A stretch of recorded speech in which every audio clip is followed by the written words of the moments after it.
Olá, tudo bem com vocês? Aqui é o professor Dr. Juarez de Souza e a gente está aqui para tirar uma dúvida. Algumas pessoas me mandaram perguntas sobre a questão do uso do glicocorticoide e se realmente o glicocorticoide engorda. Vamos lá, a gente precisa explicar o seguinte: o glicocorticoide tem uma ação, a maioria deles tem uma ação mineralocorticoide. O que é a ação mineralocorticoide? É uma ação que causa retenção hídrica. Então o glicocorticoide ele pode alterar o funcionamento de receptores de aldosterona no sistema renal, agindo sobre esses receptores e aumentando a reabsorção de sódio e, consequentemente, aumentando a reabsorção de água. Cada uma molécula de sódio que nós reabsorvemos, normalmente a gente traz junto 4 moléculas de água. Então, o paciente que utiliza corticosteroides, de um modo geral, ele pode sim ter uma retenção hídrica maior e uma alteração quase que imediata desse peso desse paciente. Alguns glicocorticoides são mais efetivos nesse processo de retenção hídrica. Eu vou colocar aqui, por exemplo, a hidrocortisona. A hidrocortisona é um fármaco que promove uma retenção hídrica muito intensa. Ela tem um efeito mineralocorticoide muito intenso.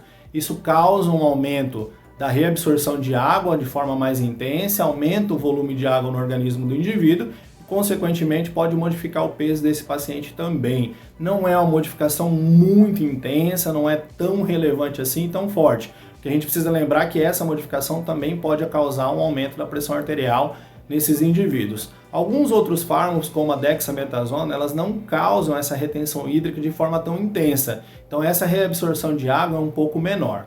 Mas vamos lá, ele realmente engorda? Na verdade, um dos efeitos que a gente tem que entender é esse processo. Ele pode aumentar o peso do paciente devido a uma reabsorção de água, uma retenção maior de água e, consequentemente, causar essa alteração de modificação do peso que não é tão significativa e tão forte assim. Mas ele também pode influenciar o sistema de controle do apetite. O uso crônico de glicocorticoide pode sim modificar a regulação desse controle do apetite.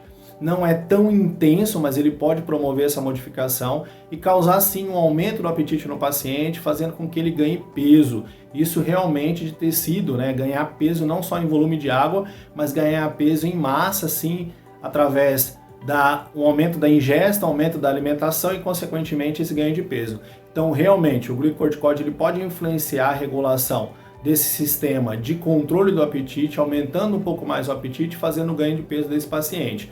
Tem dois mecanismos, então. Uma retenção hídrica pode causar um pouco de aumento desse peso e uma outra alteração está relacionada ao aumento do apetite que esse paciente pode ter, principalmente no uso crônico desses glicocorticoides, no uso prolongado. No uso de curta duração, normalmente você não tem uma influência tão grande desse processo. Então aqui a orientação, a informação de hoje. Acompanhe a gente aí nas redes sociais, sigam a gente no nosso canal também lá no YouTube, que tem muita informação legal para vocês, toda semana vídeo novo.